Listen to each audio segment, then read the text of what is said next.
ਤੁਸੀਂ ਸੁਣ ਰਹੇ ਹੋ Chawla news network Toronto CNN Toronto.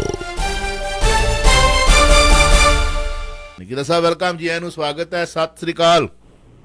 ਸਤਿ ਸ਼੍ਰੀ ਅਕਾਲ ਚਾਵਲਾ ਸਾਹਿਬ। ਸਤਿ ਸ਼੍ਰੀ ਅਕਾਲ ਸਾਰੇ ਦਰਸ਼ਕਾਂ ਸਰੋਤਿਆਂ ਜੀ, ਧੰਨਵਾਦ ਸ਼ੁਕਰੀਆ ਨਾਲ ਜੋੜਨ ਲਈ। ਸਤਿ ਸ਼੍ਰੀ ਅਕਾਲ ਅੰਜੂ ਜੀ। ਸਤਿ ਸ਼੍ਰੀ ਅਕਾਲ ਅਕੀਤਾ ਸਾਹਿਬ ਜੀ, ਕੀ ਹਾਲ ਚਾਲ ਹੈ ਜੀ? ਬਹੁਤ ਵਧੀਆ ਅੰਜੂ ਜੀ, ਬਹੁਤ ਵਧੀਆ ਜੀ। ਇਹ ਸਾਹਿਬ ਸਭ ਤੋਂ ਪਹਿਲਾਂ ਤਾਂ ਜੇ ਗੱਲ ਕਰੀਏ ਤਾਂ ਵੈਸੇ ਹੁਣ ਬਹੁਤ ਸਾਰੀਆਂ ਖਬਰਾਂ ਦੇ ਵਿੱਚ ਮਜੀਠੀਆ ਸਾਹਿਬ ਦੀ ਖਬਰ ਜਿਹੜੀ ਹੈ ਉਹ ਕੋਈ ਬਹੁਤੀਆਂ ਸੁਰਖੀਆਂ ਨਹੀਂ ਬਟੇ ਰਹੀ। ਜਨਾਬ 2 ਹਫ਼ਤੇ ਹੋਰ ਜੇਲ੍ਹ ਦੇ ਨਿਆਇਕ ਹਿਰਾਸਤ ਦੇ ਵਿੱਚ ਵਾਧਾ ਹੋਇਆ। ਇੱਥੇ ਪਹਿਲਾਂ ਆਪਾਂ ਜਾਣਕਾਰੀ ਸਾਂਝੀ ਕਰ ਲਈ।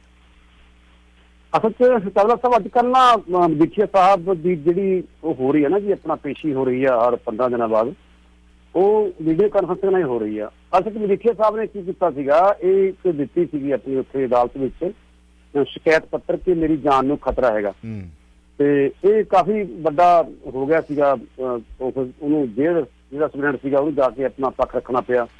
ਅਸੀਂ ਮੇਰੀ ਦਾਇਰ ਚੇਂਜ ਕਰ ਦਿੱਤੀ ਹੈ ਜੀ, ਮੇਰੀ ਵਾਹ ਕਰਤਾ। ਪਰ ਕਾਫੀ ਗੱਲਾਂ ਤੋਂ ਜਦੋਂ ਪਤਾ ਲੱਗਿਆ ਵੀ ਸਰਕਾਰ ਨੂੰ ਵੀ ਇਹ ਲੱਗਿਆ ਵੀ ਤਾਂ ਜਾਨ ਨੂੰ ਖਤਰਾ ਹੈਗਾ, ਇਸ ਕਰਕੇ ਫਿਰ ਪੇਸ਼ੀ ਨਾ ਬਾਹਰ ਕੱਢ ਕੇ ਭੁਗਤਾਉਣ ਦੀ ਬਜਾਏ ਉਹਨਾਂ ਨੇ ਜੇਲ੍ਹ ਦੇ ਵਿੱਚ ਹੀ ਪੇਸ਼ੀ ਭੁਗਤਾਉਣੀ ਸ਼ੁਰੂ ਕਰ ਦਿੱਤੀ। ਮਤਲਬ ਕਿ ਬਾਹਰ ਦੀ ਹਵਾ ਹੁਣ 15 ਦਿਨਾਂ ਬਾਅਦ ਵੀ ਲੈ ਨਹੀਂ ਸਕਣਗੇ ਮਜੀਠੀਆ ਸਾਹਿਬ। ਮਜੀਠੀਆ ਸਾਹਿਬ ਜਿਹੜੇ ਹੈਗੇ ਨਸ਼ਾ ਤਸਕਰੀ ਦੋਸ਼ ਵਿੱਚ ਜੇਲ੍ਹ 'ਚ ਬੰਦ ਨੇ ਜੀ। ਅਜੇ ਤੱਕ ਉਹਨਾਂ ਦਾ ਜੇਲ੍ਹ ਦਾ ਰਿਮਾਂਡ ਚੱਲ ਰਿਹਾ ਤੇ ਇਹਨਾਂ ਦੇ ਵਿਰੁੱਧ ਦੋਸ਼ ਲਾਏ ਸੀਗੇ ਮਿਸਟਰ ਭੋਲਾ ਨੇ ਕਿ ਅਸਲ 'ਚ ਡਰੱਗ ਵਗੈਰਾ ਚਲਾਉਣ ਵਾਲੇ ਮਜੀਠੀਆ ਸਾਹਿਬ ਨੇ। ਅਜੇ ਫੈਸਲਾ ਹੋਣਾ ਹੈ, ਅਜੇ ਕਾਫੀ ਟ੍ਰਾਇਲ ਚੱਲਣੇ ਆ, ਸੱਚ ਝੂਠ ਸਾਹਮਣੇ ਆਏਗਾ, ਬਾਅਦ 'ਚ ਆਏਗਾ। ਪਰ ਫਿਲਹਾਲ ਮਜੀਠੀਆ ਸਾਹਿਬ 2 ਹਫ਼ਤੇ ਹੋਰ ਜੇਲ੍ਹ ਪੈਣਗੇ। ਦਿੱਲੀ ਤੇ ਕੇਂਦਰ ਵਿਵਾਦ ਜਿਹੜਾ ਹੈ ਉਹ ਚਰਚਾ ਦੇ ਵਿੱਚ ਹੈ। ਹਾਂਜੀ, ਸੁਪਰੀਮ ਕੋਰਟ ਕਰੇਗੀ ਸੁਣਵਾਈ ਕਿ ਪ੍ਰਸ਼ਾਸਨਿਕ ਸੇਵਾਵਾਂ ਕਿਸ ਕੋਲ ਰਹਿਣਗੀਆਂ, ਕੀ ਕਹਿਣਾ ਚਾਹੋਗੇ? ਬੜਾ ਵੱਡਾ ਮੁੱਦਾ ਚਾਵਲਾ ਸਾਹਿਬ। ਅਸਲ 'ਚ ਨਾ ਇਹ ਜਿਹੜਾ ਦਿੱਲੀ ਦੇ ਵਿੱਚ ਨਾ ਜੀ, ਦੇਖੋ ਪੁਲਿਸ ਪ੍ਰਸ਼ਾਸਨ ਤਾਂ ਜਿਹੜਾ ਹੈਗਾ ਪਹਿਲਾਂ ਹੀ ਕੇਂਦਰ ਸਰਕਾਰ ਕੋਲੇ ਹੈ। ਦਿੱਲੀ ਜਿਹੜੀ ਕੇਂਦਰ ਸਰਕਾਰ ਹੈਗੀ ਹੈ ਤੇ ਉਹ ਪੁਲਿਸ ਵਾਲੇ ਕੁਝ ਵੀ ਨਹੀਂ ਕਰ ਸਕਦੀ ਉੱਥੇ। ਤੇ ਲੈਫਟੀਨੈਂਟ ਜਨਰਲ ਜਿਹੜਾ ਹੈਗਾ ਉੱਥੇ ਗਵਰਨਰ ਹੈਗਾ, ਲੈਫਟੀਨੈਂਟ ਗਵਰਨਰ ਜਿਹੜਾ ਹੈਗਾ ਉਹ ਕਾਫੀ ਸ਼ਕਤੀਆਂ ਲਈ ਬੈਠਾ ਹੈ। ਤੇ ਜਿਹੜੀ ਦਿੱਲੀ ਸਰਕਾਰ ਹੈਗੀ ਆ ਉਹ ਇੱਕ ਤਾਂ ਡੰਮੀ ਬਣ ਕੇ ਰਹਿ ਜਾਂਦੀ ਹੈ। ਹੁਣ ਪ੍ਰਸ਼ਾਸਨਿਕ ਸੇਵਾਵਾਂ ਨੇ ਜੀ ਜਿਹੜੀਆਂ ਕਿ ਪ੍ਰਸ਼ਾਸਨ ਚਲਾ ਰਿਹਾ, ਜਿਹੜੇ ਸਿਵਲ ਅਧਿਕਾਰੀ ਹੈਗੇ ਆ ਉਹਨਾਂ ਦੀਆਂ ਸੇਵਾਵਾਂ ਦੇ ਸੰਦਰਭ ਵਿੱਚ ਮਾਨਯੋਗ ਸੁਪਰੀਮ ਕੋਰਟ ਸੁਣਵਾਈ ਕਰ ਰਿਹਾ। ਮੁੱਦੇ ਤਾਂ ਕਈ ਸੀਗੇ ਪਰ ਸੁਪਰੀਮ ਕੋਰਟ ਨੇ ਕਿਹਾ ਕਿ ਪਹਿਲਾਂ ਫੈਸਲੇ ਹੋ ਚੁੱਕੇ ਨੇ, ਅਸੀਂ ਉਹਨਾਂ ਤੇ ਨਹੀਂ ਕਰਾਂਗੇ ਨਿਗਰਾਨੀ, ਅਸੀਂ ਸਿਰਫ ਪ੍ਰਸ਼ਾਸਨਿਕ ਸੇਵਾਵਾਂ ਉੱਤੇ ਗੱਲ ਕਰਾਂਗੇ। ਉਹ ਹੁਣ ਜਿਹੜਾ ਹੋਣੀ ਆ ਅੱਗੇ ਸੁਣਵਾਈ, ਅਗਲੀ ਪੇਸ਼ੀ ਦੌਰਾਨ ਹੋਏਗੀ ਸੁਣਵਾਈ, ਉਹ ਵੀ ਪ੍ਰਸ਼ਾਸਨਿਕ ਸੇਵਾਵਾਂ ਦਿੱਲੀ ਸਰਕਾਰ ਕੋਲ ਰਹਿਣਗੀਆਂ ਜਾਂ ਕੇਂਦਰ ਸਰਕਾਰ ਕੋਲ ਜਾਂ ਲੈਫਟੀਨੈਂਟ ਗਵਰਨਰ ਕੋਲ ਰਹਿਣਗੀਆਂ। ਜੇਕਰ ਪ੍ਰਸ਼ਾਸਨਿਕ ਸੇਵਾਵਾਂ ਵੀ ਕੇਜਰੀਵਾਲ ਸਰਕਾਰ ਤੋਂ ਖੋਹ ਲੈਂਦਾ, ਸੁਪਰੀਮ ਕੋਰਟ ਲੈ ਲੈਂਦੇ ਆ ਉਹ ਤੋਂ, ਤਾਂ ਫਿਰ ਕੇਜਰੀਵਾਲ ਸਰਕਾਰ ਇੱਕ ਤਰ੍ਹਾਂ ਦੀ ਸਰਕਾਰ ਨਹੀਂ ਰਹੇਗੀ। ਫਿਰ ਉਹ ਤੇ ਇੱਕ ਤਰ੍ਹਾਂ ਦਾ ਇੱਕ ਆਮ ਪੰਚਾਇਤੀ ਜਿਵੇਂ ਹੁੰਦੀ ਹੈ, ਪੰਚਾਇਤ ਹੁੰਦੀ ਹੈ ਜਿੱਦਾਂ, ਓਦਾਂ ਦੀ ਸਰਕਾਰ ਬਣ ਕੇ ਰਹਿ ਜਾਏਗੀ।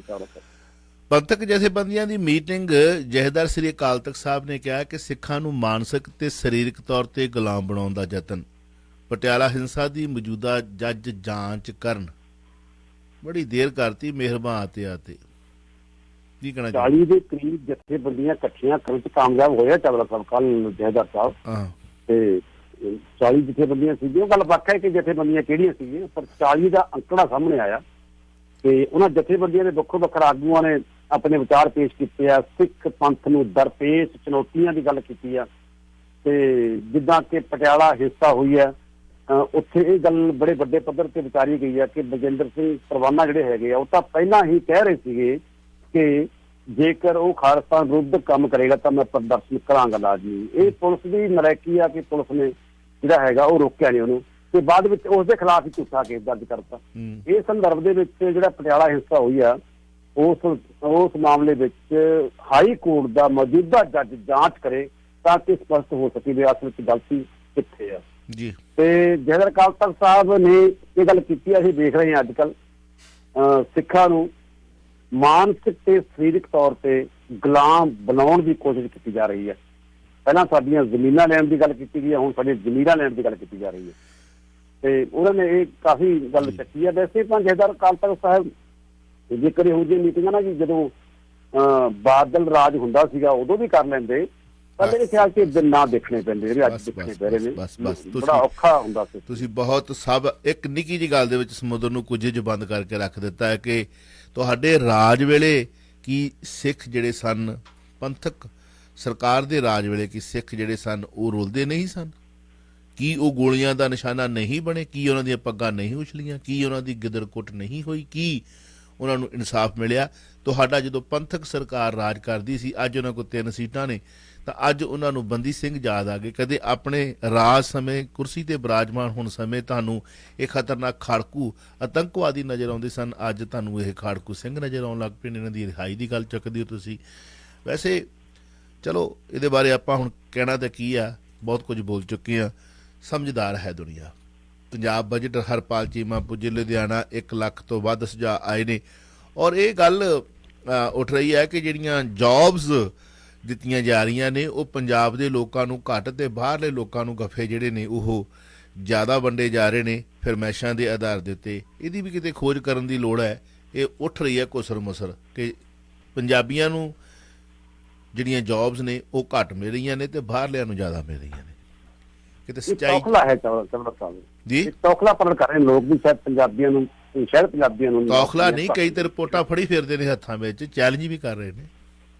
ਉਹ ਤਾਂ ਗੱਲ ਠੀਕ ਹੈ ਚਵਲਾ ਸਾਹਿਬ। ਅਸਲ 'ਚ ਨਾ ਜਿਹੜਾ ਪਹਿਲਾਂ ਗੱਲਾਂ ਹੋ ਚੁੱਕੀਆਂ ਨੇ, ਪਹਿਲਾਂ ਸੁਰੱਖਿਆ ਹੀ ਬਾਦਲ ਸਾਹਿਬ ਦੀ ਬਾਹਰਲੀਆਂ ਜਿਹੜੀਆਂ ਏਜੰਸੀਆਂ ਕਰਦੀਆਂ ਸੀਗੀਆਂ ਜੀ, ਪੁਲਿਸ ਵਿੱਚ ਬਾਹਰਲੇ ਭਰਤੀ ਸੀਗੇ, ਉਹ ਉਸ ਨੂੰ ਲੈ ਕੇ ਨਾ ਤੌਖਲਾ ਪਰਨ ਕੀਤਾ ਜਾ ਰਿਹਾ ਕਿ ਵੀ ਇਹ ਕਿਤੇ ਬਾਹਰਲੇ ਲੋਕਾਂ ਨੂੰ। ਪਰ ਜਿਹੜਾ ਹੁਣ ਤੱਕ ਜੋ ਆਇਆ ਨਾ ਜੀ, ਉਹ ਕੋਈ ਏਡੇ ਨਹੀਂ ਆਏ ਤੱਥ ਸਾਹਮਣੇ ਕਿ ਨਾ ਤਾਂ ਪੋਸਟਾਂ ਕੱਢੀਆਂ ਗਈਆਂ ਜੀ, ਨਾ ਸਿਰਫ ਅਖਬਾਰੀ ਆਇਆ ਦੀਆਂ ਪੁਰਾਣੇ ਪੁਆਇੰਟ ਵਾਰਡ ਵਿੱਚ ਇੰਨੀਆਂ ਪੋਸਟਾਂ ਕੱਢਾਂਗੇ ਅਸੀਂ, ਪਰ ਕੱਢੀਆਂ ਗਈਆਂ ਜੀ। ਅਜੇ ਪੋਸਟਾਂ ਹੋਣਗੀਆਂ, PPSC ਪੰਜਾਬ ਲੋਕ ਸੇਵਾ ਕਮਿਸ਼ਨ ਕੱਢੇਗਾ ਜੀ, SS ਬੋਰਡ ਪੋਸਟਾਂ ਕੱਢੇਗਾ ਜੀ, ਸਥਾਨਕ ਵਿਭਾਗ ਪੋਸਟਾਂ ਕੱਢਣਗੇ ਜੀ, ਆਪੋ ਆਪਣੇ ਤਰੀਕੇ ਨਾਲ ਪੋਸਟਾਂ ਜੀ ਕੱਢੀਆਂ ਜਾਣਗੀਆਂ ਜੀ।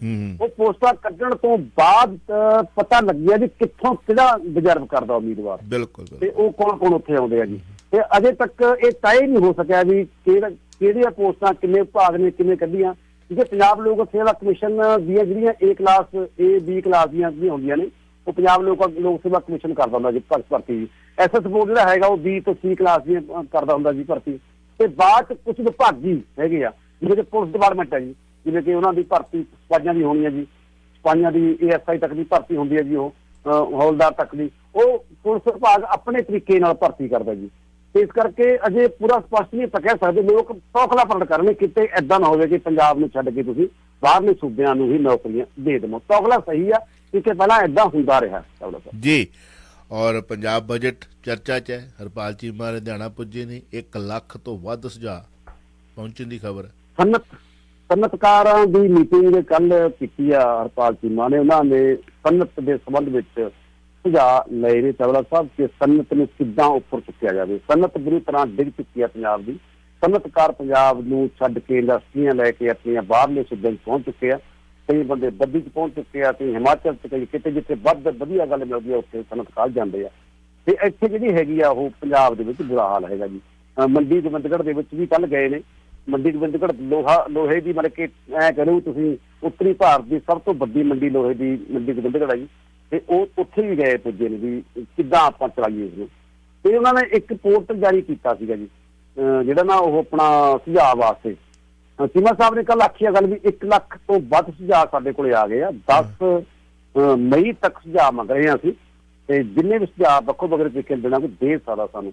ਤੇ ਉਸ ਸੰਦਰਭ ਵਿੱਚ ਚਵਲਾ ਸਾਹਿਬ ਬਜਟ ਕਹਿੰਦੇ ਲੋਕਾਂ ਦਾ ਬਜਟ ਹੋਵੇਗਾ ਇਸ ਵਾਰੀ, ਲੋਕ ਪੇਸ਼ ਕਰਨਗੇ ਬਜਟ ਇਸ ਵਾਰੀ ਪਹਿਲੀ ਵਾਰ। ਕਿਆ ਬਾਤ ਹੈ। ਵੇਖੋ ਹਾਂਜੀ, ਪੰਚਾਂ ਦਾ ਕਿਆ ਸਿਰ ਮੱਥੇ, ਪਰਨਾਲਾ ਉੱਥੇ ਦਾ ਉੱਥੇ।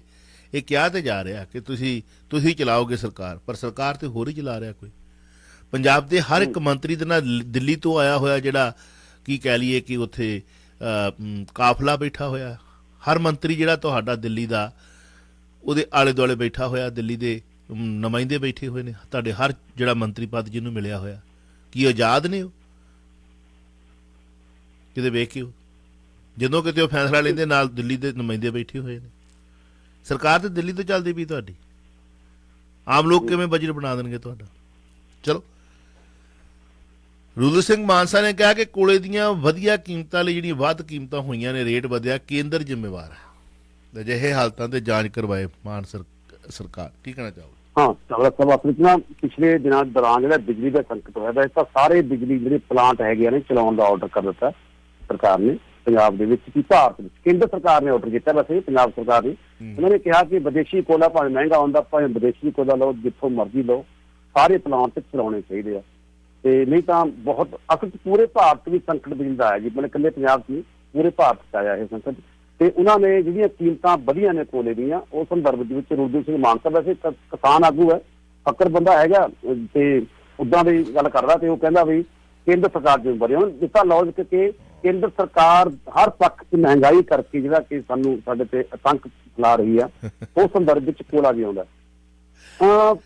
ਪੰਜਾਬ ਦੀ ਇੱਕ ਖਾਨ ਹੈਗੀ ਆ ਪਸਵਾੜਾ ਦੇ ਵਿੱਚ, ਝਾਰਖੰਡ ਦੇ ਵਿੱਚ ਚਾਵਲਾ ਸਾਹਿਬ, ਜਿਹੜੀ ਕਿ ਕੋਲ ਮਾਈਨ ਹੈਗੀ ਆ।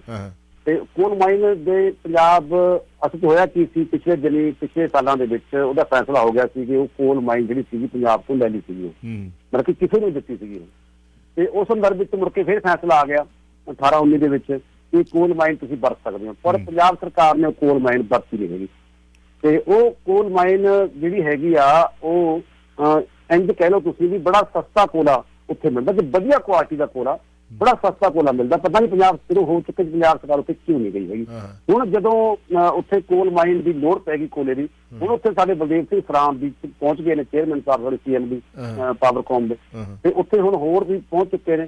ਹੁਣ ਅਸਲ 'ਚ ਉਹ ਇਹ ਗੱਲ ਆ ਜੀ, ਜੇਕਰ ਉਹ ਕੋਲ ਜਿਹੜਾ ਹੈਗਾ ਨਾ ਜੀ ਉਹ ਆਉਂਦਾ ਪੰਜਾਬ ਦੇ ਵਿੱਚ, ਤੇ ਜਿਹੜਾ ਦੂਜਿਆਂ ਤੋਂ ਕੋਲ ਲਿਆ ਸੀ ਮੁੱਲ, ਇੱਕ ਤਾਂ ਕੋਲ ਵਧੀਆ ਸੀਗਾ, ਬਹੁਤ ਵਧੀਆ ਕੋਲਾ ਸੀਗਾ, ਉਹਦੇ ਨਾਲ ਬਿਜਲੀ ਵੱਧ ਬਣਦੀ ਸੀਗੀ। ਇਹ ਜਿਹੜਾ ਕੋਲ ਵਧੀਆ ਸੀਗਾ, ਉਹ ਕਹਿੰਦੇ ਸਾਰੇ ਕੈਟਾਗਰੀਆਂ ਆਪਾਂ ਇਕੱਠੀਆਂ ਕਰਕੇ ਪਿਛਲਾ ਅਗਲਾ ਲਾ ਕੇ ਨਾ ਜੀ, ਪਿਛਲੇ 5 ਸਾਲਾਂ ਦੌਰਾਨ ਪੰਜਾਬ ਨੂੰ 5000 ਕਰੋੜ ਦੀ ਚਪਤ ਲੱਗੀ ਆ। ਅੱਛਾ, ਬਹੁਤ ਵੱਡਾ ਆંકੜਾ ਕੱਢ ਕੇ ਲੈ ਕੇ ਆਏ ਬੰਦੇ, ਜਿਹੜਾ ਕਿ ਉਹ ਨਾ ਇੱਕ ਰਿਫਾਰਮ ਵਿੱਚ ਹੈਗੇ ਆ ਜੀ, ਆਪਣਾ ਪਾਵਰਕੌਮ ਦੇ ਸੁਧਾਰਾਂ ਦੇ ਰਿਫਾਰਮ ਵਿੱਚ ਬਣਿਆ ਹੋਇਆ ਪ੍ਰਮਿਨਰ ਹੈਗਾ, ਉਹ ਕਹਿੰਦਾ ਵੀ 5000 ਕਰੋੜ ਦੀ ਚਪਤ ਲੱਗੀ ਆ ਪੰਜਾਬ ਨੂੰ। ਇਹ ਕੌਣ ਜ਼ਿੰਮੇਵਾਰ ਆ? ਜਦੋਂ ਥੋੜਾ ਫੈਸਲਾ ਹੋ ਚੁੱਕਿਆ ਸੀਗਾ, ਤੇ ਕੈਪਟਨ ਅਮਰਿੰਦਰ ਸਿੰਘ ਦੀ ਸਰਕਾਰ ਸੀਗੀ, ਕੈਪਟਨ ਅਮਰਿੰਦਰ ਦੀ ਸਰਕਾਰ ਨੇ ਇਸ ਸੰਦਰਭ ਵਿੱਚ ਕੋਲਾ ਕਿਉਂ ਨਹੀਂ ਲਿਆ ਹੈਗਾ, ਕਿਉਂ ਨਹੀਂ ਉੱਥੇ ਆਪਣੀ ਖਾਨ ਚਲਾਈ ਹੈਗੀ, ਮਾਈਨ ਕਿਉਂ ਚੱਲਣੀ ਚਾਹੀਦੀ ਸੀਗੀ। ਤੇ ਕੈਪਟਨ ਉਹ ਕਹਿੰਦੇ ਕਿੱਥੇ ਪ੍ਰੋਬਲਮ ਹੈ, ਉਹ ਕਹਿੰਦੇ ਬੜਾ ਵੱਡਾ ਘਪਲਾ ਹੈਗਾ ਇਹ, ਇਸ ਘਪਲੇ ਦੀ ਜਾਂਚ ਹੋਣੀ ਚਾਹੀਦੀ ਹੈ। ਉਹ ਉਹਨਾਂ ਦੇ ਕ੍ਰਿਮੀਨਲ ਵੀ ਆਖਦੇ ਆ ਗੱਲ ਇਹ, ਵੀ ਕੋਲਾ ਕਿਉਂ ਨਹੀਂ, ਹੁਣ ਕੋਲੇ ਵੱਲ ਕਿਉਂ ਵਧ ਰਹੇ ਆਪਾਂ, ਹੁਣ ਕੋਲਾ ਕਿਉਂ ਲਿਆ ਰਹੇ ਹੋ ਉੱਥੋਂ, ਕਿ 5 ਸਾਲ ਕਿਉਂ ਤੁਸੀਂ ਕੋਲਾ ਲੈ ਕੇ ਆਏ ਉੱਥੋਂ। ਤੇ ਇਸ ਤਰ੍ਹਾਂ ਦੀਆਂ ਗੱਲਾਂ ਚਾਵਲਾ ਸਾਹਿਬ ਮੁੜ ਕੇ ਕੋਲ ਮਾਈਨ ਦੇ ਉੱਪਰ ਹੁਣ ਬੜਾ ਸਿਆਸਤ ਗਰਮ ਹੋ ਰਹੀ ਹੈ, ਤੇ ਸ਼ਾਇਦ ਇਹਦੇ ਪਿੱਛੇ ਬੜੇ ਵੱਡੇ ਕਾਰਨ ਹੋ ਸਕਦੇ ਆ। ਤੇ ਜਿਹੜੀ ਕੰਪਨੀ ਨੂੰ ਹੁਣ ਦਿੱਤਾ ਕੋਲਾ, ਜਿਹੜਾ ਮਤਲਬ ਕਿ ਕਾਂਗਰਸ ਸਰਕਾਰ ਸੀਗੀ, ਉਹ ਕੰਪਨੀ ਜਿਹੜੀ ਉਦੋਂ ਸਮਝੌਤਾ ਹੋਇਆ ਸੀਗਾ, ਉਹ ਕੰਪਨੀ ਕੋਲ ਮਾਈਨ ਦਾ ਕੰਮ ਕਰਨ ਵਾਲੀ ਨਹੀਂ ਹੈਗੀ, ਉਹ ਤਾਂ ਸੜਕਾਂ ਦੀ ਮੁਰੰਮਤ ਕਰਨ ਵਾਲੀ ਕੰਪਨੀ ਹੈ। ਉਹ ਪਤਾ ਨਹੀਂ ਕਿੱਦਾਂ ਕਿਹੜੇ ਦਿੱਤਾ ਬੰਦੇ ਨੇ ਕੋਲਾ ਕੱਢਣ ਵਾਸਤੇ, ਸਰਕਾਰ ਨੇ, ਪੰਜਾਬ ਸਰਕਾਰ ਨੇ, ਕੈਪਟਨ ਸਰਕਾਰ ਨੇ ਪਤਾ ਨਹੀਂ ਕਿਵੇਂ ਦਿੱਤਾ ਉਹਨੂੰ ਜਿਹੜਾ ਠੇਕਾ। ਜਿਹੜੀ ਕੋਲ ਮਾਈਨ ਦਾ ਤਜਰਬਾ ਨਹੀਂ ਰੱਖਦੀ ਕੰਪਨੀ, ਉਹ ਕੰਪਨੀ ਨੂੰ ਤੁਸੀਂ ਦੇ ਰਹੇ ਹੋ ਠੇਕਾ ਕੋਲਾ ਕੱਢਣ ਦਾ। ਹੁਣ ਦੇਖੋ ਕੋਲਾ ਕਿਵੇਂ ਕੱਢਦੇ ਆ ਉਹ, ਤੇ ਹੁਣ ਕੋਲਾ ਉੱਥੇ ਆਵੇਗਾ ਕਿੱਦਾਂ ਆਵੇਗਾ। ਤੇ ਸਰਾਂ ਸਾਹਿਬ ਸਾਡੇ CMD ਸਾਹਿਬ ਉੱਥੇ ਕਹਿ ਰਹੇ ਨੇ ਜੀ ਹਾਂ ਅਸੀਂ ਕੋਲਾ ਲੈ ਕੇ ਆ ਰਹੇ ਹਾਂ, ਸੰਕਟ ਦੀ ਬਿਜਲੀ ਦਾ ਹੈਗਾ ਸੰਕਟ, ਤਾਂ ਕਰਕੇ ਕੋਲਾ ਹੁਣ ਉੱਥੋਂ ਲਿਆਉਣ ਦੀ, ਜਦ ਕਿ ਆਪਣੀ ਖਾਨ ਸੀਗੀ, ਉਹ ਪੰਜਾਬ ਦੀ ਖਾਨ ਸੀਗੀ, ਉੱਥੋਂ ਕੋਲਾ ਕੱਢਣਾ ਬਣਦਾ ਸੀਗਾ। ਰਾਜਾ ਵੜਿੰਗ ਨੇ ਕਿਹਾ ਕਿ ਕਾਂਗਰਸੀਆਂ ਦੀ ਆਪਸੀ ਪਾਟੋ ਧਾੜ ਕਾਂਗਰਸ ਦੀ ਪੰਜਾਬ ਵਿੱਚ ਹਾਰ ਲਈ ਜ਼ਿੰਮੇਵਾਰ ਹੈ। ਨਾਲ ਉਹਨੇ ਪੰਜਾਬ ਦੀ ਮਹਾਨ ਪੁਲਿਸ ਨੂੰ ਨਮੋਸ਼ੀ ਕਿਹਾ ਕਿ ਝੱਲਣੀ ਪਈ ਹੈ, ਔਰ ਵਾਕਈ ਕਿਸੇ ਸੂਬੇ ਦੀ ਪੁਲਿਸ ਨੂੰ ਅਰੈਸਟ ਕੀਤਾ ਤਾਂ ਪੰਜਾਬ ਪੁਲਿਸ ਹੈ। ਪੰਜਾਬ ਪੁਲਿਸ ਨੇ ਬੜੀਆਂ ਚੰਮਦੀਆਂ ਪਹਿਲਾਂ ਚਲਾਈਆਂ ਨੇ, ਬੜੇ ਜਿਹੜੇ ਇਲਾਕਿਆਂ ਦੇ ਵਿੱਚ ਜਾ ਕੇ ਦੂਜੇ ਸੂਬਿਆਂ ਦੇ ਵਿੱਚ ਅੰਨ੍ਹੇਵਾਹ ਗੋਲੀਆਂ ਚਲਾ ਕੇ ਨਿਹੱਥਿਆਂ ਨੂੰ ਮਾਰਨ ਦੇ ਵਿੱਚ ਮਾਰ ਕੇ ਵੀ ਇਹਨਾਂ ਨੇ ਮਾਰੇ ਨੇ, ਜਿਨ੍ਹਾਂ ਦੇ ਮੁੜ ਕੇ ਕੇਸ ਵੀ ਚੱਲੇ, ਤੇ ਪੰਥ ਰਤਨ ਨੇ ਉਹਨਾਂ ਨੂੰ ਕਈ ਕੁਝ ਤੋਹਫੇ ਵੀ ਦਿੱਤੇ, ਉਹਦੇ ਤੇ ਮੋਹਰ ਲਾਈ ਕੈਪਟਨ ਸਾਹਿਬ ਨੇ, ਬੜਾ ਕੁਝ ਹੈ। ਪਰ ਚਲੋ ਆਪਾਂ ਇੱਥੇ ਮੁੱਕਦੇ ਹਾਂ, ਤੁਹਾਡੇ ਕੋਲ ਸੁਣਦੇ ਹਾਂ, ਕੀ ਕਹਿਣਾ ਚਾਹੋਗੇ? ਹਾਂ ਚਾਵਲਾ ਸਾਹਿਬ, ਰਾਜਾ ਵੜਿੰਗ ਸਾਹਿਬ ਕੱਲ ਜਿਹੜੀ ਸੀਗੀ ਵੱਖ-ਵੱਖ ਥਾਵਾਂ ਉੱਤੇ ਗਏ ਨੇ ਜੀ, ਜਲੇ ਵੀ ਆਏ ਨੇ, ਪਾਤਰਾਂ ਦੇ ਇਲਾਕੇ 'ਚ ਗਏ ਨੇ, ਤੇ ਉਹਨਾਂ ਨੇ ਇੱਕ ਸਾਂਝਾ ਜਿਹਾ ਸਵਾਲ ਦਾ ਜਿਹੜਾ ਕਿ ਜਵਾਬ ਸਾਂਝਾ ਦਿੱਤਾ, ਉਹਨੇ ਕਿਹਾ ਵੀ ਕਾਂਗਰਸ ਦੀ ਜਿਹੜੀ ਹਾਰ ਆ ਨਾ ਜੀ, ਉਹਦੇ ਜ਼ਿੰਮੇਵਾਰ ਸਾਡੀ ਆਪਣੀ ਕਾਂਗਰਸ ਦੀ ਆਪਸੀ ਘਾਟ ਹੈਗੀ ਆ, ਆਪਸੀ ਤਾਲਮੇਲ ਦੀ, ਪਾਟੋ ਧਾੜ ਦੀ ਜ਼ਿੰਮੇਵਾਰ ਹੈਗੀ ਆ। ਅਨੁਸ਼ਾਸਨ ਬਿਨਾਂ ਕਾਂਗਰਸ ਅੱਗੇ ਨਹੀਂ ਵੱਧ ਸਕੇਗੀ, ਜੇ ਅਨੁਸ਼ਾਸਨ ਨਹੀਂ ਹੈਗਾ ਸਾਡੇ ਤਾਂ ਕਾਂਗਰਸ ਪ੍ਰੋਬਲਮ ਫੇਰ ਆਉਣਗੀਆਂ। ਨਵਜੋਤ ਸਿੱਧੂ ਦੇ ਖਿਲਾਫ ਭੇਜਿਆ ਗਿਆ ਕਿ ਕਮੇਟੀ ਸੀਗੀ, ਉਹਨਾਂ ਨੇ ਸ਼ਾਸਕੀ ਕਮੇਟੀ ਨੇ ਮੀਟਿੰਗ ਕਰਨੀ ਸੀਗੀ, ਉਹ ਵੀ ਰੱਦ ਹੋ ਗਈ ਹੈ। ਖਾਸ ਕਰਕੇ ਨਵਜੋਤ ਸਿੱਧੂ ਦੇ ਉੱਪਰ ਅੱਜ ਕੱਲ੍ਹ ਪੰਜ ਹੋ ਰਹੇ ਨੇ ਕਿ ਉਹ ਅਨੁਸ਼ਾਸਨ ਭੰਗ ਕਰ ਰਹੇ ਆ। ਪੰਜਾਬ ਪੁਲਿਸ ਮਹਾਨ ਹੈ, ਉਹਨੇ ਕਿਹਾ ਇਹ ਰਾਜਾ ਵੜਿੰਗ ਨੇ, ਸਾਡੀ ਪੰਜਾਬ ਦੀ ਪੁਲਿਸ ਬਹੁਤ ਮਹਾਨ ਪੁਲਿਸ ਹੈ, ਇਸਨੇ ਬਹੁਤ ਵੱਡੇ ਵੱਡੇ ਮਸਲੇ ਹੱਲ ਕੀਤੇ ਆ, ਤੇ ਇਹ ਪੁਲਿਸ ਨੂੰ ਦਿੱਲੀ ਦੇ ਵਿੱਚ ਜਾ ਕੇ ਨਮੋਸ਼ੀ ਕਰਨੀ ਪਈ ਹੈ। ਇਹਦੀ ਜ਼ਿੰਮੇਵਾਰ ਪੰਜਾਬ ਦੀ ਆਪ ਸਰਕਾਰ ਹੈਗੀ ਹੈ। ਉਸਨੇ ਸਹੀ ਤਰੀਕਾ ਨਹੀਂ ਅਪਣਾਇਆ ਹੈਗਾ ਕਿਸੇ ਬੰਦੇ ਨੂੰ ਗ੍ਰਿਫਤਾਰ ਕਰਨ ਦੇ ਵਾਸਤੇ, ਸਹੀ ਤਰੀਕਾ ਬਣਾਉਣਾ ਚਾਹੀਦਾ ਸੀਗਾ। ਹੁਣ ਆਪਣੇ ਪੰਜਾਬ ਦੇ ਮੋਹਾਲੀ ਦੇ ਜਿਹੜੇ ਕਿ ਐਸਪੀ ਸਾਹਿਬ ਕਹਿੰਦੇ ਆ ਕਿ ਅਸੀਂ ਪੂਰੇ ਨੋਟਸ ਭੇਜੇ ਨੇ, ਉਹ ਨੋਟਸ ਭੇਜੇ ਨੇ, ਉਹਨੂੰ ਪੁਲਿਸ ਨੂੰ ਨੋਟਸ ਭੇਜੇ ਨੇ, ਇਹ ਸਪਸ਼ਟ ਨਹੀਂ ਹੋ ਸਕਿਆ। ਉਹਨੇ ਕਿਹਾ ਭੇਜੇ ਨੇ, ਪੁਲਿਸ ਨੇ ਕਿਹਾ ਸੀਗਾ, ਪਰ ਸਪਸ਼ਟ ਨਹੀਂ ਕਰ ਸਕਦੇ ਕਦੋਂ ਨੋਟਸ ਭੇਜਿਆ ਉਹ। ਜੇਕਰ ਗ੍ਰਿਫਤਾਰ ਕਰਨਾ ਹੀ ਚਾਵਲਾ ਸਾਹਿਬ ਉਹਨੂੰ, ਜਿਹੜਾ ਬੰਦਾ ਹੈਗਾ ਉਹ ਬੱਗਾ, ਮਿਸਟਰ ਬੱਗਾ, ਤੇ ਉਹਨੂੰ ਗ੍ਰਿਫਤਾਰ ਕਰਨਾ ਸੀਗਾ ਤਾਂ ਦਿੱਲੀ ਦੀ ਪੁਲਿਸ ਨੂੰ ਵਿਸ਼ਵਾਸ ਲੈਣਾ ਪੈਂਦਾ ਸੀ। ਬੇਸ਼ੱਕ ਦਿੱਲੀ ਦੀ ਪੁਲਿਸ ਬੀਜੇਪੀ ਦੇ ਅੰਡਰ ਪੈਂਦੀ ਆ ਤੇ ਉਹ ਉਹਨਾਂ ਦੀ ਮਦਦ ਨਾ ਕਰਦੀ ਉਹ, ਜਾਂ ਸਦਾ ਕਿਹਾ ਹੋਵੇ ਭੇਜਿਆ ਹੋਵੇ, ਦਿੱਲੀ ਪੁਲਿਸ ਨੇ ਪਰਵਾਹ ਨਹੀਂ ਕੀਤੀ ਵੀ ਕੋਈ ਦਿੱਕਤ ਦੀ ਗੱਲ ਨਹੀਂ। ਪਰ ਵੱਡੀ ਗੱਲ ਹੈ ਕਿ ਕੱਲ ਜਿਹੜਾ ਹਾਈ ਟੈਕ ਡਰਾਮਾ ਸੀਗਾ ਪੁਲਿਸ ਦਾ, ਤੇ ਉਹ 3 ਸਟੇਟਾਂ ਦੇ ਵਿੱਚ ਉੱਜ ਕੇ ਰਹਿ ਗਿਆ, ਦਿੱਲੀ, ਪੰਜਾਬ ਤੇ ਹਰਿਆਣਾ। ਹਰਿਆਣਾ ਦੇ ਜਿਹੜੇ ਐਮਐਲਏ ਵਿੱਜ ਨੇ ਸਿੱਧਾ ਜਵਾਬ ਦਿੱਤਾ, ਫਿਰ ਸਾਨੂੰ ਦਿੱਲੀ ਹੁਕਮ ਆਇਆ ਸੀਗਾ ਜੀ, ਅਸੀਂ ਤਾਂ ਕਰਕੇ ਇੱਥੇ ਰੋਕਿਆ ਉਹਨਾਂ ਨੂੰ, ਥਾਣੇ ਖੋਲੀਏ, ਅਸੀਂ ਆਪਣੇ ਵੱਲੋਂ ਕੁਛ ਨਹੀਂ ਕੀਤਾ ਹੈਗਾ। ਤੇ ਇਹ ਅਸਲ 'ਚ ਪਹਿਲੀ ਗੱਲ ਸੀ ਪੰਜਾਬ ਸਰਕਾਰ ਦੀ, ਹਾਈ ਕੋਰਟ 'ਚ ਗਏ ਸੀਗੇ, ਪੰਜਾਬ ਸਰਕਾਰ ਕਹਿੰਦੀ ਸੀਗੀ ਬਈ ਤੁਸੀਂ ਜਿਹੜਾ ਸਾਡਾ ਪੁਲਿਸ ਹਰਿਆਣੇ ਦੀ ਪੁਲਿਸ ਹੈਗੀ ਆ ਉੱਥੇ ਹੀ ਰੱਖ ਲਿਆ ਜਾਵੇ ਬੱਗੇ ਨੂੰ, ਪਰ ਉਹ ਕਹਿੰਦੇ ਨਹੀਂ ਜੀ, ਉਹ ਜਿਹੜੀ ਉੱਥੇ ਪਟੀਸ਼ਨ ਪਈ ਆ ਉਹਦੀ ਸੁਣਵਾਈ ਭਾਵੇਂ ਅੱਜ ਵੀ ਹੋਣੀ ਆ ਕਿ ਕਿਵੇਂ ਕਰਨਾ ਹੈਗਾ, ਕਿ ਬੱਗੇ ਨੂੰ ਲੈ ਕੇ ਆਉਣਾ। ਪਰ ਇੱਕ ਗੱਲ ਸੱਚ ਹੈ ਕਿ ਨਮੋਸ਼ੀ ਤਾਂ ਢਿੱਲਣੀ ਪਈ ਆ ਪੁਲਿਸ ਨੂੰ ਜੀ। ਚਲੋ ਆਪਣੇ ਕੋਲ ਕਾਲਰ ਨੇ, ਦੇਖਦੇ ਹਾਂ ਕੀ ਕਹਿਣਾ ਚਾਹੁੰਦੇ। ਵੈਲਕਮ ਜੀ। ਹੈਲੋ, ਹਾਂਜੀ, ਸਤਿ ਸ਼੍ਰੀ ਅਕਾਲ ਜੀ। ਸਤਿ ਸ਼੍ਰੀ ਅਕਾਲ। ਮੈਂ ਇਹ ਪੁੱਛਣਾ ਸੀਗਾ ਕਿ ਮਤਲਬ ਪੰਜਾਬ ਦੀ ਪੁਲਿਸ ਇੰਨੀ ਬਿੱਲੀ ਹੋ ਗਈ ਆ ਕਿ ਦੂਜੇ ਜਗ੍ਹਾ ਦੇ ਵਿੱਚ ਜਾ ਕੇ ਤਾਂ ਆਪਣੀ ਇੰਟਰਫੇਰੈਂਸ ਕਰਦੇ ਆ, ਕਿ ਤੇ ਕਈ ਮਤਲਬ ਪੰਜਾਬ ਦੇ ਵਿੱਚ ਡਰੱਗ ਦਾ ਮਾਮਲਾ ਹੈਗਾ ਆ, ਤੇ ਹੋਰ ਕਈ ਏਦਾਂ ਦੇ ਹੈਗੇ ਮਤਲਬ ਮਾਮਲੇ, ਉਹਨਾਂ ਦੇ ਉੱਪਰ ਤਾਂ ਇੰਨੀ ਛੇਤੀ ਕਾਰਵਾਈ ਨਹੀਂ ਹੁੰਦੀ ਕਿ ਮਤਲਬ ਇੱਥੇ ਛੇਤੀ। ਤੇ ਦੂਜੀ ਗੱਲ ਇਹ ਆ ਕਿ ਗੱਲ ਸੱਚੀ ਲੱਗਦੀ ਆ ਕਿ ਇੱਕ ਕਹਿੰਦੇ ਹੁੰਦੇ ਆ ਕਿ ਮੋਹਰ ਬਣਾ ਲਿਆ ਆ ਭਗਵੰਤ ਮਾਨ ਸਾਹਿਬ ਉਹਨਾਂ ਨੂੰ, ਤੇ ਪਿੱਛੋਂ ਕੇਜਰੀਵਾਲ ਸਾਹਿਬ ਵੀ ਹੁਣੇ ਉਹਦੀ ਡੋਰ ਖਿੱਚ ਰਹੇ ਆ। ਜਿਹੜੇ ਬਾਕੀ ਦੇ ਵੀ ਓਦਾਂ ਨਹੀਂ ਬੋਲਦੇ ਹੈਗੇ, ਉਹਨਾਂ ਨੂੰ ਪਤਾ ਕਿ 7 ਜਿਹੜੀਆਂ ਕੁਰਸੀਆਂ ਉਹ ਖਾਲੀ ਪਈਆਂ ਆ, ਕਿ ਜਿਹਨੇ ਵੀ ਤੂੰ ਟਰੈਕ ਕੀਤੀ ਉਹਨੂੰ ਹੀ ਚੱਕ ਕੇ ਬਾਹਰਲਾ ਰਸਤਾ, ਤੇ ਜਿਹੜੇ ਬਾਕੀ ਦੇ ਉਹਨਾਂ ਨੂੰ ਕੁਰਸੀ ਮਿਲ ਜਾਣੀ। ਇਹਦੇ ਬਾਰੇ ਤੁਸੀਂ ਸਭ ਕੁਝ ਤੁਸੀਂ ਆਪੇ ਕਹਿਤਾ, ਹੁਣ ਅਸੀਂ ਕੀ ਬੋਲਣਾ। ਚੱਲਦਾ ਜੀ ਉਹੀ ਆ, ਤਾਂ ਫਿਰ ਇਹੀ ਆ। ਤੁਸੀਂ ਸਾਰਾ ਕੁਝ ਤੇ ਆਪੇ ਬੋਲ ਦਿੱਤਾ। ਤੁਸੀਂ ਸਵਾਲ ਪੁੱਛਿਆ, ਮੈਂ ਬੋਲਣਾ ਸੀ, ਤੂੜੀ ਬੋਲਦੀ, ਰਕਾਨੇ ਤੂੜੀ ਬੋਲਦੀ, ਤੇਰੇ 'ਚ ਤੇਰਾ ਯਾਰ ਬੋਲਦਾ, ਦਿੱਲੀ ਵਾਲਾ ਬੋਲਦਾ, ਆਪੇ ਸਭ ਕੁਝ ਤੁਸੀਂ ਉਹ ਕਹਿੰਦੇ ਕਿ ਆਪੇ ਮੈਂ ਰਾਜੀ ਪੁੱਜੀ, ਆਪੇ ਮੇਰੇ ਬੱਚੇ ਜੀਣ, ਸਾਰਾ ਕੁਝ ਤੁਸੀਂ ਕਰਤਾ ਮਸਲਾ ਹੱਲ। ਥੈਂਕ ਯੂ, ਮਿਹਰਬਾਨੀ। ਹੁਣ ਅਕੀਦਾ ਸਾਹਿਬ ਕੀ ਜਵਾਬ ਦੇਣਗੇ? ਕਿਉਂ ਅਕੀਦਾ ਸਾਹਿਬ? ਉਹ ਤੇ ਅੰਜੂ ਜੀ ਵੀ ਸਮਝ ਗਏ ਕਿ ਸਵਾਲ ਦਾ ਜਵਾਬ ਤੁਸੀਂ ਆਪੇ ਦੇ ਦਿੱਤਾ। ਕਿਉਂ ਅੰਜੂ ਜੀ? ਬਿਲਕੁਲ ਆਪਣੇ ਆਪ ਜਵਾਬ ਦਿੱਤਾ। ਰਬੜ ਦੀ ਬੋਲ ਤੁਸੀਂ ਕਹਿ ਦਿੱਤਾ, ਸਵਾਲ ਦਾ ਜਵਾਬ ਵੀ ਤੁਸੀਂ ਦੇ ਦਿੱਤਾ। ਸਮਝਦਾਰ ਹੋ। ਪਰ ਹੁਣ ਤੁਸੀਂ ਜਿਹੜੇ ਪੰਜਾਬੀ ਨੇ ਨਾ, ਜਦੋਂ 5 ਰਾਜ ਸਭਾ ਦੇ ਮੈਂਬਰ, ਅਜੇ ਮੈਂ ਉਦੋਂ ਲੈਂਡ ਹੀ ਕੀਤਾ ਸੀ, 5 ਰਾਜ ਸਭਾ ਦੇ ਜਦੋਂ ਮੈਂਬਰ ਚੁਣੇ ਗਏ ਨਾ, ਜਿਹੜੇ 2 ਦਿਨ ਪਹਿਲਾਂ ਸਾਨੂੰ ਜਦੋਂ ਅਸੀਂ ਪਹੁੰਚੇ ਤੇ ਗੱਲਾਂ ਬਾਤਾਂ ਚੱਲਦੀਆਂ ਸੀ ਕਿਸੇ ਮਹਿਫਲ ਦੇ ਵਿੱਚ, ਆਮ ਆਦਮੀ ਆ ਗਈ, ਬਦਲਾਅ ਆ ਗਿਆ, ਬਦਲਾਅ ਆ ਗਿਆ, ਬਦਲਾਅ ਆ ਗਿਆ। ਪੜ੍ਹੇ ਲਿਖੇ ਜਿਹੜੇ ਬੁੱਧੀਜੀਵੀ ਸੀਗੇ, ਜਦੋਂ 5 ਰਾਜ ਸਭਾ ਦੇ ਮੈਂਬਰ ਬਾਹਰਲੇ ਚੁਣ ਕੇ, ਚਲੋ ਇੱਕ ਪੰਜਾਬ ਦਾ ਸੋਹਣਾ ਮੁੰਡਾ, ਕ੍ਰਿਕਟ ਦੇ ਵਿੱਚ ਯੋਗਦਾਨ ਉਹਦਾ, ਤੇ ਜਦੋਂ 4 ਕੁ ਬਾਹਰਲੇ ਮਤਲਬ ਚੁਣੇ ਗਏ ਨਾ, ਜਿਹਨਾਂ ਨੂੰ ਕੋਈ ਪਤਾ ਹੀ ਕੋਈ ਨਹੀਂ ਆ, ਤੇ ਫਿਰ ਵੇਖਣ ਟੇਢਾ ਜਿਹਾ। ਮੈਂ ਕਿਹਾ ਜੇ ਤੇਲ ਵੇਖੋ, ਤੇਲ ਦੀ ਧਾਰ ਵੇਖੋ। ਅਜੇ ਜਿਹੜੀਆਂ ਜੋਬਾਂ ਹਵਾ ਦੇ ਵਿੱਚ ਤੁਸੀਂ ਕਹਿੰਦੇ ਨੇ ਕਿ ਆਹ ਜੋਬਾਂ 600 ਯੂਨਿਟ, ਉਹ ਬੱਤੀ ਆਊਗੀ ਤੇ ਫੇਰ ਹੀ 600 ਯੂਨਿਟ ਬਾਲੋਗੇ। ਜੇ ਜੋਬਾਂ ਤੇ ਮੈਂ ਕਿਹਾ ਜੇ ਤਾਂ ਕ੍ਰੀਏਟ ਹੋਣਗੀਆਂ, ਮਿਲ ਗਈਆਂ, ਉਦੋਂ ਦੇਖੋਗੇ। ਅਜੇ ਤੁਸੀਂ ਦੇਖੀ ਚੱਲੋ, ਰਬੜ ਦੀ ਮੋਹਰ ਦੇ ਨਜ਼ਾਰੇ ਅਜੇ ਤੁਸੀਂ ਲੈਣੇ ਨੇ। ਆਪਾਂ ਅਗਲੀ ਕਾਲ ਲੈ ਲੈਣੇ। ਹੈਲੋ ਜੀ, ਆਓ discussion Sahib, welcome, thank you. ਵੈਸਾ ਗੱਲ ਕਰਤਾ ਸੀ ਦੂਜੀ ਵਾਰੀ। ਹਾਂਜੀ ਸਰ ਗੱਲ ਏਦਾਂ ਕੀਤਾ ਸਾਹਿਬ, ਮੇਰਾ ਥੋੜਾ ਸਵਾਲ ਦੂਜੀ ਪੱਖ ਤੋਂ ਆ। 30 ਸੈਕਿੰਡ ਆ ਤੁਹਾਡੇ ਕੋਲ, ਜ਼ਿਆਦਾ ਨਹੀਂ। ਉਹ ਅੱਛਾ ਜੀ ਸਰ, ਤੇ ਇਹ ਵੈਸੇ ਤਾਂ ਨਾਰਮਲੀ ਕਹਿੰਦੇ ਵੀ ਜਿੱਥੇ ਅਗਰ ਜਿਸ ਏਰੀਆ 'ਚ ਕਨਸਟੀਟਿਊਂਸੀ 'ਚ ਘਟਨਾ ਵਾਪਰਦੀ ਆ, ਵੀ ਉੱਥੇ ਦਾ ਜਿਹੜਾ ਲੋਕਲ ਥਾਣਾ ਹੁੰਦਾ ਆ, ਉਹਦਾ ਹੁੰਦਾ ਉਹ ਅਧਿਕਾਰ ਖੇਤਰ FIR ਦਰਜ ਕਰਦਾ, ਕਿਉਂਕਿ ਉਹਦੇ ਕੋਲ ਅਧਿਕਾਰ ਖੇਤਰ 'ਚ ਉਹ ਇਨਵੈਸਟੀਗੇਸ਼ਨ ਹੋਣੀ ਹੁੰਦੀ ਹੈ, ਕਿਉਂਕਿ ਦੂਜੇ ਕਨਸਟੀਟਿਊਂਸੀ ਦਾ ਥਾਣਾ ਕੇ ਉੱਥੇ ਇਨਵੈਸਟੀਗੇਸ਼ਨ ਨਹੀਂ ਕਰ ਸਕਦਾ ਨਾ। ਵੈਸੇ ਚਲੋ ਉਹ ਆਪਣੇ ਜਿਹੜਾ ਗੁਜਰਾਤ ਦਾ ਆ, ਉਹ ਜਿਹੜਾ ਕੌਣ ਆ ਆਪਣਾ, ਉਹਨੂੰ ਇੰਡੀਪੈਂਡੈਂਟ, ਉਹਨੂੰ ਅਸਾਮ ਵਾਲੇ ਲੈ ਗਏ ਚੱਕ ਕੇ, ਉਹ ਤਾਂ ਜਿੱਦਾਂ ਤੁਸੀਂ ਕਹਿੰਦੇ ਹੁੰਦੇ ਵੀ ਜੋਰਾ 12 ਦਾ 37 20 100, ਉਹ ਅਲੱਗ ਗੱਲ ਆ। ਪਰ ਪੰਜਾਬ ਪੁਲਿਸ ਨੂੰ ਥੋੜੀ ਜਿਹੀ ਸੈਲਫ ਰਿਸਪੈਕਟ ਰੱਖਣੀ ਚਾਹੀਦੀ। ਵੀ ਦੇਖੋ ਘਟਨਾ ਵਾਪਰਨੀ ਵਾਲੀ ਦਿੱਲੀ, ਜਿਹੜਾ ਅਕਿਊਜ਼ਡ ਆ ਉਹ ਵੀ ਦਿੱਲੀ ਦਾ, ਜਿਹੜਾ ਆਪਣਾ ਦੂਜਾ ਆ ਕਰਨੇ ਵਾਲਾ ਰਿਪੋਰਟ ਕਰਾਉਣੇ ਵਾਲਾ ਉਹ ਵੀ ਦਿੱਲੀ ਦਾ। ਨਾ ਸਾਡਾ ਕੁਝ ਉੱਥੇ ਲੈਣਾ ਨਾ ਦੇਣਾ, ਨਾ ਪੰਜਾਬ ਸਰਕਾਰ ਦਾ ਨਾ ਪੰਜਾਬ ਪੁਲਿਸ ਦਾ। ਥੋੜੀ ਅਫਸਰਾਂ ਨੂੰ ਆਪਣੀ ਸੈਲਫ ਰਿਸਪੈਕਟ ਰੱਖਣੀ ਚਾਹੀਦੀ। ਡਿਸਐਗਰੀ ਸਾਹਿਬ ਥੋੜੀ ਜਿਹੀ ਤਿਆਰੀ ਕਰਕੇ ਅੱਜ ਆਉਣਾ ਸੀ, ਅੱਜ ਤੁਸੀਂ ਤਿਆਰੀ ਤੋਂ ਵਾਂਝੇ ਆਏ। ਵੈਸੇ ਤੁਸੀਂ ਹੁੰਦੇ ਤਿਆਰੀ ਨਾ ਹੁੰਦੇ ਹੋ। ਦੱਸੋ। ਸੰਵਿਧਾਨ ਦੇ ਮੁਤਾਬਕ ਇਸ ਦੇ ਤੇ ਕੱਲ ਚਾਨਣਾ ਪਾ ਦਿੱਤਾ ਕਿ ਜਿੱਥੇ ਵੀ ਦੇਸ਼ ਦੇ ਵਿੱਚ ਚਾਹੇ ਇਸ ਮਸਲੇ ਨੂੰ ਲੈ ਕੇ ਤੁਸੀਂ ਮਾਮਲਾ ਦਰਜ ਕਰਵਾ ਸਕਦੇ ਹੋ। ਹੋਇਆ ਹੈ ਕੰਗਣਾ ਰਣੌਤ ਦਾ ਥਾਂ ਤੇ ਕਿ ਨਹੀਂ? ਅੱਛਾ ਜੀ, ਠੀਕ ਹੈ। ਮੈਂ ਸਰ ਗੱਲ ਇਹ ਕਿਹਾ ਸੀ ਕਿ ਜਿੰਨਾ ਕੁ ਮੈਨੂੰ ਪਤਾ। ਮਿਹਰਬਾਨੀ, ਥੈਂਕ ਯੂ। ਹਾਂਜੀ ਕੀਦਾ ਸਾਹਿਬ।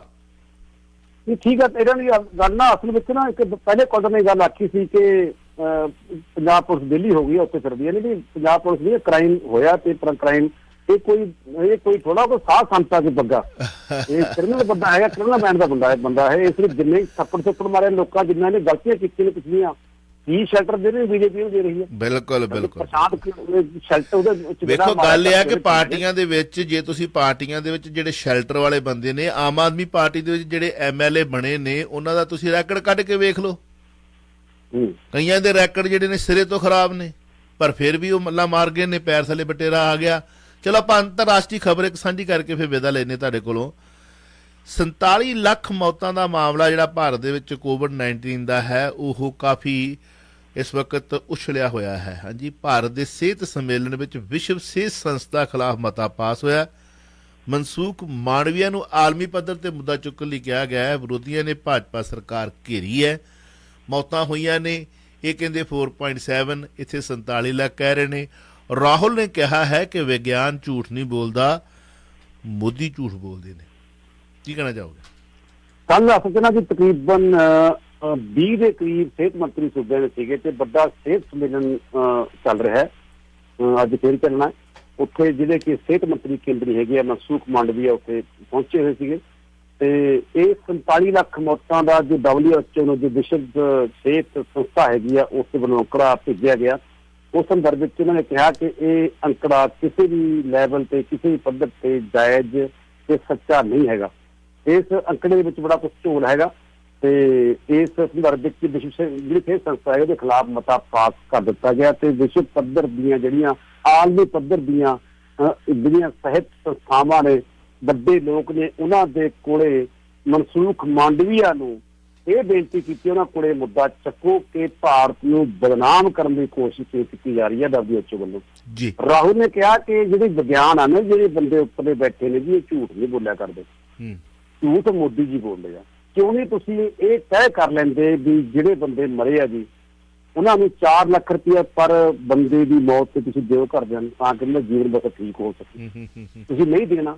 ਤੁਸੀਂ ਮਜ਼ਦੂਰ ਜਦੋਂ ਮਰੇ ਨੇ ਜੀ, ਤੁਹਾਡੇ ਕੋਲ ਅੰਕੜਾ ਨਹੀਂ ਸੀਗਾ ਜੀ ਕੋਈ, ਤੇ ਤੁਸੀਂ ਮਤਲਬ ਕਿ ਮੋਦੀ ਜੀ ਹਰ ਇੱਕ ਥਾਂ ਤੇ ਅੰਕੜੇ ਛਪਾਉਣ ਦੇ ਵਿੱਚ ਮਾਹਰ ਹੈਗੇ ਆ। ਰਾਹੁਲ ਗਾਂਧੀ ਜੀ ਕਹਿੰਦੇ, ਮੈਂ ਨਹੀਂ ਕਹਿੰਦਾ ਗੱਲ ਇਹ, ਅੰਕੜੇ ਛਪਾਉਣ ਦੇ ਵਿੱਚ ਮਾਹਰ ਹੈਗੇ ਆ ਤੇ ਉਹਨਾਂ ਨੇ ਅੰਕੜਾ ਛਪਾਇਆ। ਵਿਸ਼ਵ ਸਿਹਤ ਸੰਸਥਾ ਝੂਠ ਨਹੀਂ ਬੋਲਦੀ, ਉਹਨਾਂ ਨੇ ਸਹੀ ਦੱਸਿਆ ਤੇ ਪਹਿਲਾਂ ਵੀ ਕਹਿੰਦਾ ਇਹ ਗੱਲ, ਵੈਸੇ ਮੈਂ ਹੀ ਕਹਿ ਰਿਹਾ, ਰਾਹੁਲ ਹੀ ਕਹਿ ਰਿਹਾ, ਮੈਂ ਕਹਾਂ ਗੱਲ ਇਹ ਸੱਚੀ ਮੁੱਚੀ ਪਹਿਲਾਂ ਵੀ ਗੱਲ ਇਹ ਆ ਚੁੱਕੀ ਸੀਗੀ। 45 ਲੱਖ ਮੌਤਾਂ ਹੋ ਚੁੱਕੀਆਂ ਨੇ ਭਾਰਤ ਵਿੱਚ।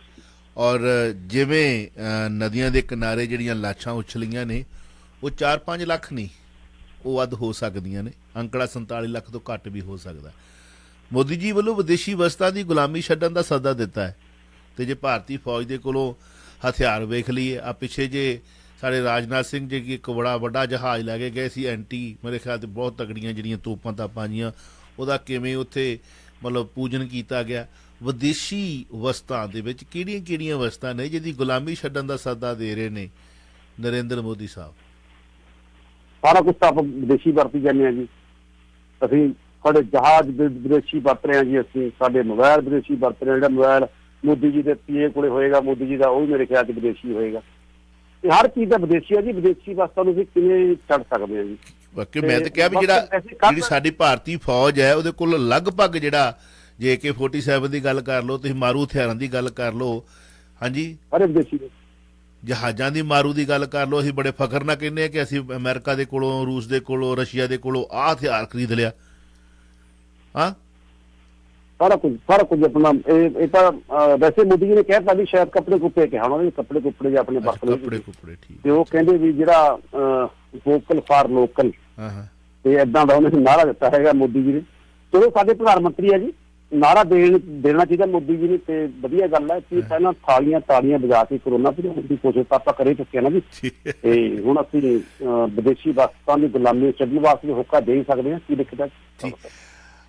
ਉਪ ਰਾਸ਼ਟਰਪਤੀ ਵੈਂਕਈਆ ਨਾਇਡੂ ਬਾਰ-ਬਾਰ ਬੋਲ ਰਹੇ ਨੇ ਕਿ ਜਿਹੜੀ ਸੂਬੇ ਦੀ ਭਾਸ਼ਾ ਹੈ ਉਹਨੂੰ ਮਾਨਤਾ ਮਿਲਣੀ ਚਾਹੀਦੀ ਹੈ। ਨਾਇਡੂ ਸਾਹਿਬ ਨੇ ਕਿਹਾ ਕਿ 5ਵੀਂ ਤੱਕ ਦੀ ਪੜ੍ਹਾਈ ਮਾਤ ਭਾਸ਼ਾ ਵਿੱਚ ਹੀ ਹੋਵੇ। ਕੱਲ ਪੰਜਾਬ ਯੂਨੀਵਰਸਿਟੀ ਚੰਡੀਗੜ੍ਹ ਵਿੱਚ ਆਏ ਨੇ ਜੀ, ਇੱਥੇ ਡਿਗਰੀਆਂ ਬੰਦੀਆਂ ਨੇ ਉਪ ਰਾਸ਼ਟਰਪਤੀ ਸਾਹਿਬ ਨੇ। ਭਗਵੰਤ ਮਾਨ ਸਾਹਿਬ ਸੀਗੇ ਉੱਥੇ, ਸਾਰੇ ਜਿਹੜੇ ਪ੍ਰਸ਼ਾਸਨਿਕ ਅਧਿਕਾਰੀ ਸਾਰੇ ਸੀਗੇ ਉੱਥੇ। ਉਹਨਾਂ ਨੇ ਗੱਲ ਆਖੀ ਹੈ ਕਿ ਘੱਟੋ ਘੱਟ 5ਵੀਂ ਤੱਕ ਜਿਹੜੀ ਪੜ੍ਹਾਈ ਆ ਉਹ ਮਾਤ ਭਾਸ਼ਾ ਵਿੱਚ ਹੋਣੀ ਚਾਹੀਦੀ ਆ। ਇਹ ਹੋਣੀ ਵੀ ਚਾਹੀਦੀ ਹੈ ਚਾਵਲਾ ਸਾਹਿਬ। ਇੱਕ ਦੋਰਾਵਾਂ ਨਹੀਂ ਗਈਆਂ। ਵੈਂਕਈਆ ਨਾਇਡੂ ਸਾਡੇ ਉਪ ਰਾਸ਼ਟਰਪਤੀ ਕਿਉਂ ਨਹੀਂ ਕੇਂਦਰ ਸਰਕਾਰ ਨੂੰ ਇਹ ਪਾਲਿਸੀ ਵਿੱਚ ਐਡਜਸਟ ਕਰਨ ਵਾਸਤੇ ਲਿਖਣਾ ਚਾਹੀਦਾ ਸਾਡੇ ਉਪ ਰਾਸ਼ਟਰਪਤੀ ਸਾਹਿਬ ਨੂੰ ਜੀ। ਬਹੁਤ ਬਹੁਤ ਸ਼ੁਕਰੀਆ। ਥੈਂਕ ਯੂ ਕਿਦਾ ਸਾਹਿਬ। ਸਤਿ ਸ਼੍ਰੀ ਅਕਾਲ। ਬਹੁਤ ਸ਼ੁਕਰੀਆ। ਤੁਸੀਂ ਸੁਣ ਰਹੇ ਹੋ Chawla news network Toronto CNN Toronto.